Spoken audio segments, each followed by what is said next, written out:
I think that when people ask me why I write political stories, I think sometimes what they're asking is like, so you're black and you write fiction, like what's up with that? My name is Kwame Adjei-Brenyah, and I'm the author of the story collection Friday Black.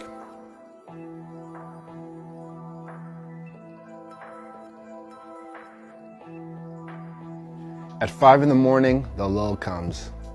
The first wave of shoppers is home, or sleeping, or dead in various corners of the mall. Our store has 3 bodies in the body section.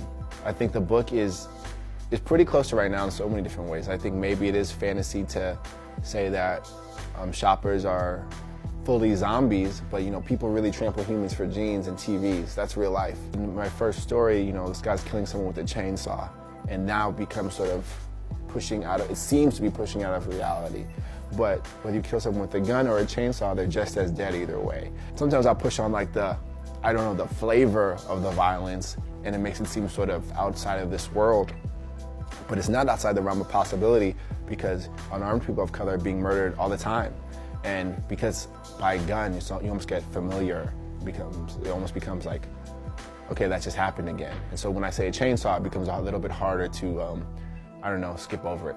The challenge of sort of engaging these like big issues like capitalism and racism in short fiction is that you're always getting just the tip of the iceberg. But for me, that is sort of the way we take in the stories that we hear of these sort of issues. We seem so attached to brevity and quickness and being only having so much time and Twitter world, that I think the short stories, especially in regard to the novel, is sort of trained to sort of exactly right now.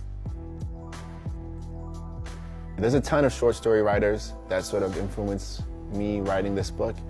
I was introduced to people like James Baldwin pretty early by one of my first mentors, Lynn Tillman. I teach Sonny's Blues very often. A writer named ZZ Packer, her book is called Drinking Coffee Elsewhere. And it was just really dope and important for me to see like black characters being a bunch of things, none of them slaves. And that was huge for me. I think people know that I'm hugely influenced by George Saunders. Pastoralia is one of my favorite books ever. And also Dennis Johnson. I'm huge on Dennis Johnson and his novels and his poetry, Screw that guy, right? And his plays. Rest in peace. I am a huge reader of short stories, and I think, for me, reading is like as much as being a writer as writing is.